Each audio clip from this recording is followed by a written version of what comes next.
Long ago, in the heart of the Igala Kingdom, there lived a young princess named Inikpi. She was the only daughter of Ata Ayegba Idoko and Queen Omele. Loved by all for her beauty, wisdom, and kindness, she was not just a princess, but a symbol of hope to her people. At that time, the Igala Kingdom faced a grave threat. Their powerful enemies, the Bini warriors, sought to destroy them. The attacks were relentless. Streams were poisoned, farmlands destroyed, and villages burned. The people lived in fear, unable to farm, fetch water, or live freely.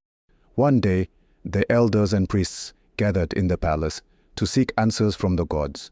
The oracle was consulted, and its pronouncement was devastating. The gods demanded the life of the king's most beloved child to save the kingdom. The room fell silent. The chiefs exchanged uneasy glances.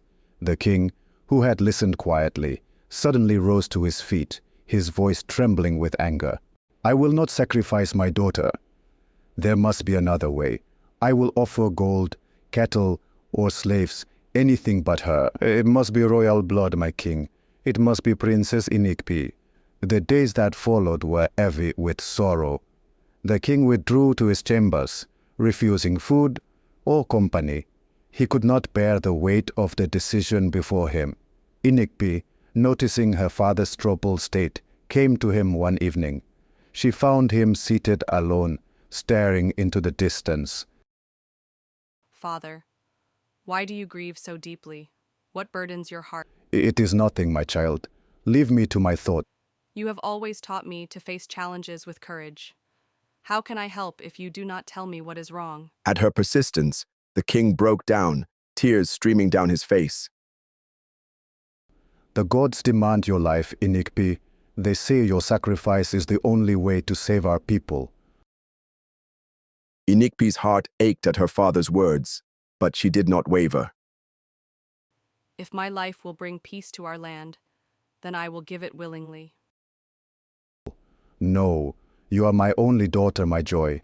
I cannot bear to lose you." "What is the worth of my life if it means watching our people suffer? I cannot stand by while our kingdom perishes. Let me do this for you, for our people." When the news of Inikpi's decision spread, the entire kingdom was thrown into mourning. Her mother, Queen Omele, was inconsolable. She wept day and night, begging her daughter to reconsider. "My child, there must be another way. I cannot let you go." Inikpi embraced her mother, her voice calm and steady. "Mother, do not cry for me. I will always be with you, in your heart and in the hearts of our people."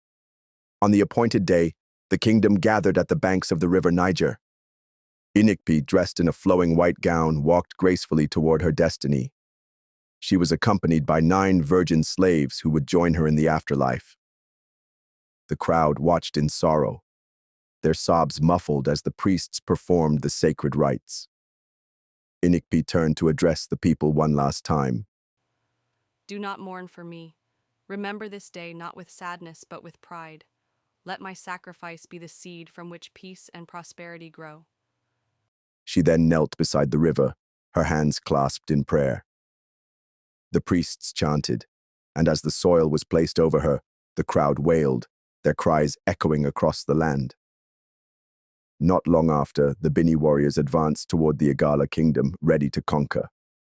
But as they approached, they saw thick smoke rising into the sky. Flames seemed to engulf the land. One of the Bini warriors halted, his eyes wide with fear. "Look, the kingdom is already destroyed. There is no need to fight." Believing the land was lost, the Bini army retreated. The Igala people were saved, and peace returned to the kingdom. Years passed, but the memory of Inikpi's sacrifice remained fresh in the hearts of her people. A statue was erected by the river Niger in her honor, a lasting reminder of her courage and selflessness. Her story was passed down through generations, a tale of love, bravery, and sacrifice. Inikpi lived and died a hero, her spirit forever guarding the Igala Kingdom.